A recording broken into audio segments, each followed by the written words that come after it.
uh, kecintaan terhadap satu negara itu wajib dan memang itulah sebagai rakyat walau di mana juga berada, tetapi jangan lupa juga bahawa menghargai ataupun menghormati negara lain itu juga adalah salah satu sebahagian daripada nilai murni terhadap negara tersebut. Assalamualaikum warahmatullahi wabarakatuh dan salam sejahtera kembali lagi di Tengku Channel. Apa kabar kalian yang menonton video ini? Semoga berada di dalam keadaan yang sehat dan sentiasa dirahmati oleh Allah SWT. Kepada anda yang baru menemui channel ini channel berbentuk video reaction ya. So guys, kali ini saya tertarik dengan satu tajuk berkaitan dengan negara Indonesia. Dan saya mau react ini, dan mungkin ada kawan-kawan yang tinggal di Malaysia ya, yang mungkin belum lagi mengetahui tentang Indonesia ni sedalamnya ya. Jadi mungkin di sini sedikit sebanyak dapat memberi informasi ataupun lebih perincian tentang Indonesia ya. Kita mau tengok macam mana Indonesia. Jadi tajuk yang akan saya react pada kali ini yaitu apa itu Indonesia. Nah, jadi ini dari channel Zainal Abidin Tahir ya guys. Jadi beliau ini macam seorang pengkaji ya, dan banyak info-info yang menarik di channelnya tentang Indonesia. Jadi saya suka juga mau react ini apa itu Indonesia, sebab saya tengok ada beberapa perkara yang sensitif ya yang timbul baru-baru ini, di mana ada beberapa lah bilangan kecil netizen ni yang membahas tentang negara serumpun, lepas tu tentang perkara-perkara yang sensitif lah guys. Jadi bagi saya itu berpulanglah kepada yang mendengar, yang menerima info tu bagaimana penerimaan ya. Kalau diterima positif lah jadinya, kalau yang negatif jadi negatif. Jadi ayo untuk mengeratkan lagi kita punya hubungan kedua negara ni antara Malaysia dengan Indonesia, adalah lebih baik untuk kita saling menghargai satu sama lain. Jadi guys, ada lagi satu perkara yang saya teringat, ada ungkapan seumpama ini, kecintaan terhadap satu negara itu wajib dan memang itulah sebagai rakyat walau di mana juga berada, tetapi jangan lupa juga bahawa menghargai ataupun menghormati negara lain itu juga adalah salah satu sebahagian daripada nilai murni terhadap negara tersebut. So kita ambil yang baik, buang yang keruh. Jadi matlamat saya satu saja guys, agar kita punya hubungan Malaysia Indonesia ni agar tetap akrab, agar dia punya persahabatan tu terjalin tanpa keretakan, tanpa ada perkara-perkara yang boleh menjadikan hubungan dua negara ini berbaku hantam lah ceritanya. Sebab yalah kita ni guys sebenarnya negara tetangga guys, berjiran saja. Lagi-lagi kalau di Sabah, dia satu tanah ya, Sabah dengan itu Kalimantan. Jadi dalam satu tanah, satu benua itu ada Sabah, ada Sarawak, ada Brunei, ada Kalimantan.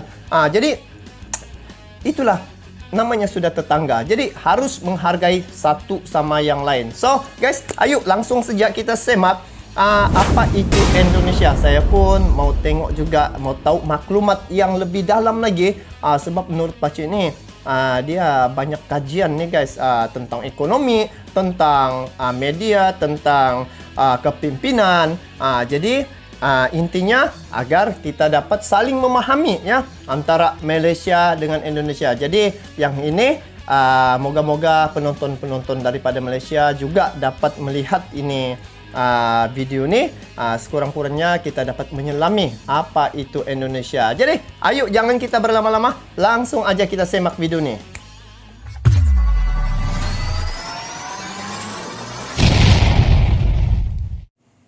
Assalamualaikum warahmatullahi wabarakatuh. Waalaikumsalam warahmatullahi wabarakatuh. Dunia bukan seperti yang kita fikirkan lah.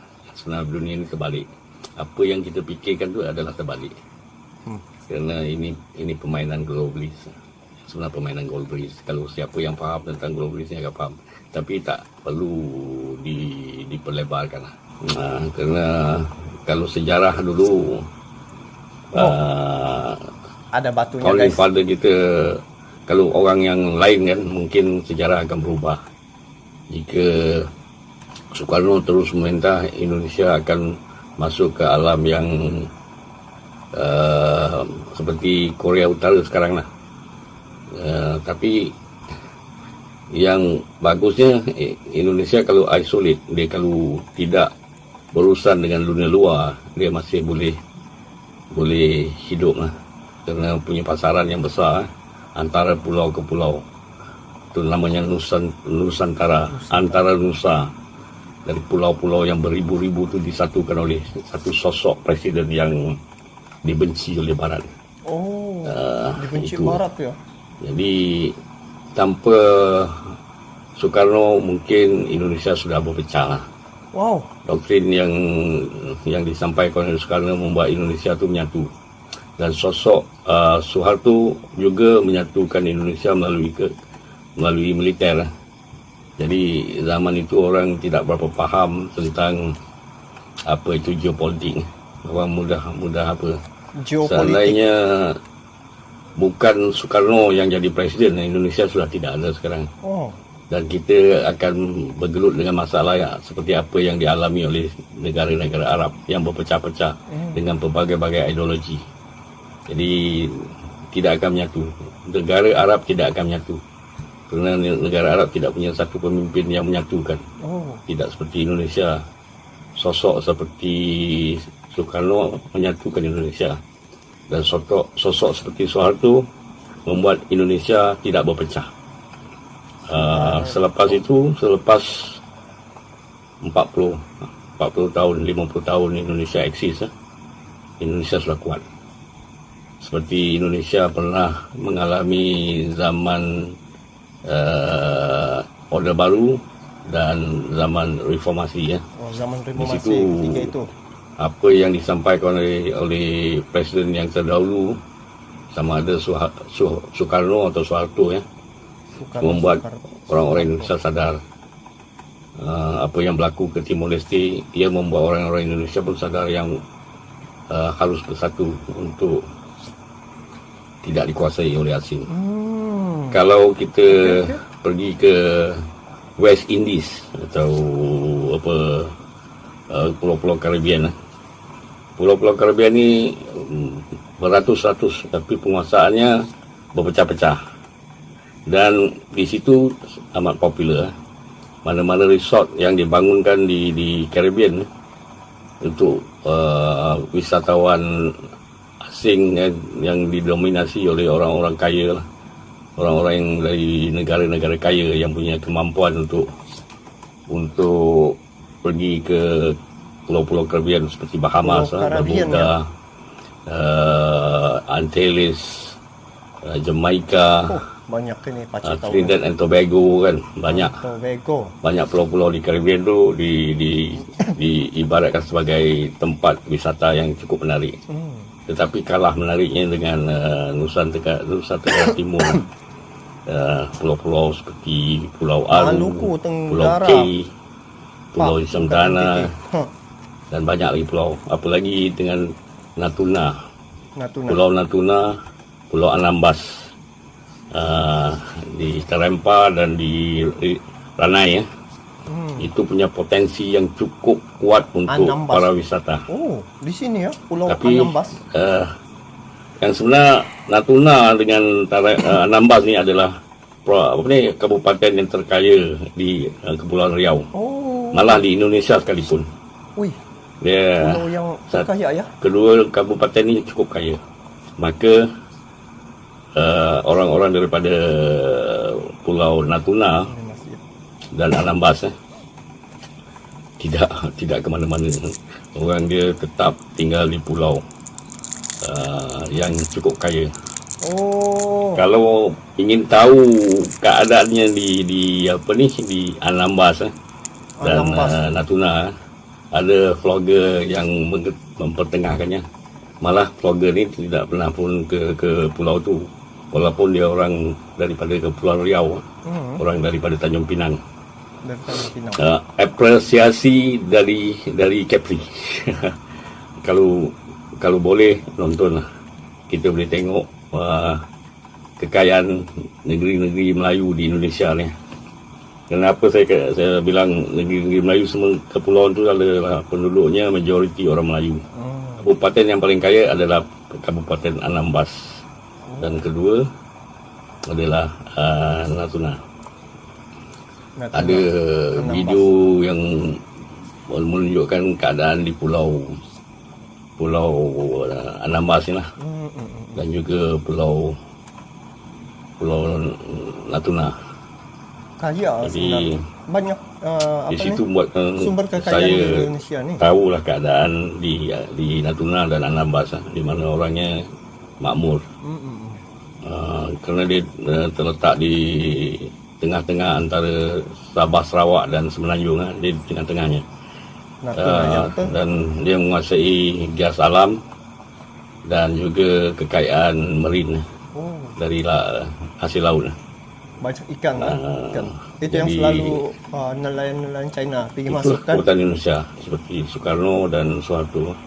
Kita kena hormat kedua-duanya walaupun Soeharto ada banyak kisah kelam dari dia, pertama orang-orang Aceh.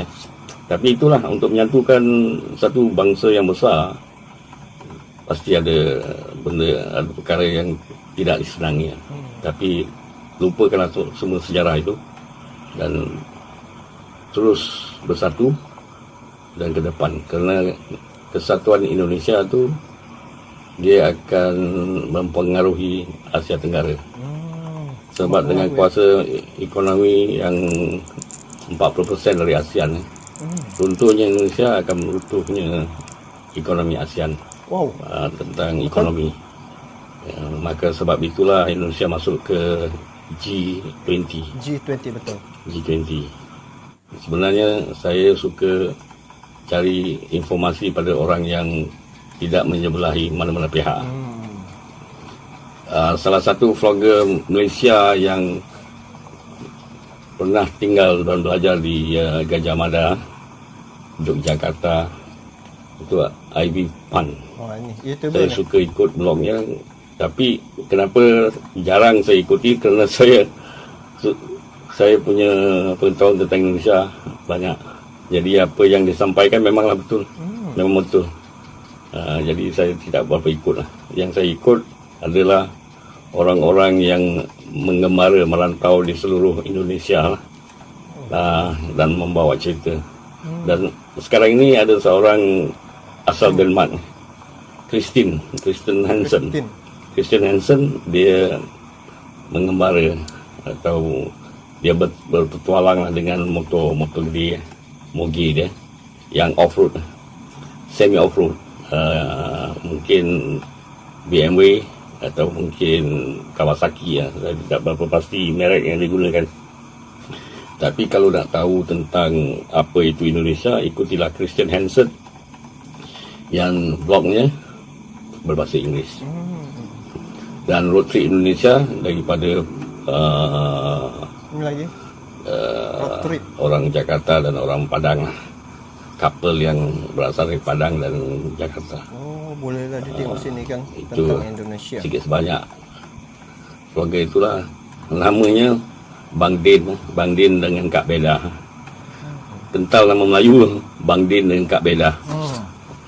Bagus ikut blog dia, dan kita akan terbuka minda kita tentang apa itu Indonesia. Jadi bagi orang-orang Malaysia, kalau nak tahu banyak tentang Indonesia, sebab kita punya pengetahuan dari media yang terlalu mengekang kita untuk mengetahui segala-galanya. Ikuti blog IB Pan, seorang Cina berasal dari Penang, yang menceritakan kebaikan Indonesia dari kacamata dia. Dia tidak pro yang sebenar. Maka siapa yang tahu tentang Indonesia, dia akan takjub dengan Indonesia. IB Pan, dan sekarang ni Christian Hansen, pengembara motor. Tapi dia jalan ceritanya terlalu panjang, sebab dia tiap-tiap kota yang dia lalui itu, dia akan tinggal di sana selama beberapa hari. Dia tidak terus singgah sebentar jalan lagi. Seperti apa yang tengah dilalui oleh Kak Beda dengan Banding. Dia tiap kuartal dia akan duduk sampai sebulan atau 2 bulan, tergantung pada keindahan alam di sana.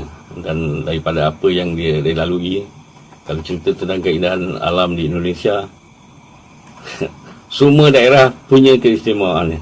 Jadi 36 atau 38 kabupaten provinsi di Indonesia ni punya keistimewaan masing-masing. Itulah sedikit saya nak sampaikan lagi ni untuk maklumat kita bersamalah. Assalamualaikum warahmatullahi wabarakatuh. Waalaikumsalam warahmatullahi wabarakatuh. Nah guys, jadi itulah pandangan ya orang Malaysia ya. Nah, menurut daripada pengkajian ataupun daripada informasi-informasi ya, banyak sumber yang dia dapat tu. Dan Pakcik Zainal ni sebenarnya pun pernah menjelajah juga pergi ke Indonesia ya. Jadi sebenarnya itulah tanggapan-tanggapan yang mungkin tidak jelas ya tentang Indonesia tu bagaimana, nah Malaysia tu bagaimana. Jadi kalau di Malaysia ni ada beberapa orang YouTubers juga ya yang sebagai penyambung lidah antara Malaysia dengan Indonesia. Jadi itu yang kita mau luruskan sangkaan-sangkaan sebahagian ya, sebahagian kecil yang tidak memahami tentang kita punya rukun tetangga ini guys. Jadi sebenarnya itulah kita ni saling membutuhkan antara satu dengan yang lain. Kalau macam tadi dikatakan, kalau Indonesia tu tidak ada, maka ekonomi ASEAN tu akan macam dia akan tergugat lah. Sebab 40% daripada ekonomi ASEAN ni punca daripada Indonesia. Dan kalau tengok potensi pasaran, negara Indonesia mempunyai hampir 300 juta jiwa ya. Jadi keperluan kepada untuk pembangunan tu tertumpu pada negara Indonesia. Jadi itulah kita ni seharusnya saling menghargai, saling menghormati, saling menyantuni antara satu dengan yang lain. Jadi itulah guys, kita kekalkan hubungan persaudaraan ini ya antara Malaysia dengan Indonesia. Kita teruskan agar jangan ada masalah ya. Sekiranya ada perkara-perkara yang kita temui ataupun berita-berita yang rasa macam menggugat hubungan kedua negara ni, kita semak dulu. Kita semak, kita cari dia punya usul sampai kita dapat punca sebenarnya. Jangan terus terburu-buru untuk terus membuat keputusan. Jadi kalau membuat keputusan dengan hati yang marah, banyak salahnya guys. Jadi gunakan akal fikiran yang waras untuk kita menilai satu-satu perkara itu agar kita dapat menjalani kehidupan dengan penuh harmoni. Jadi begitulah guys.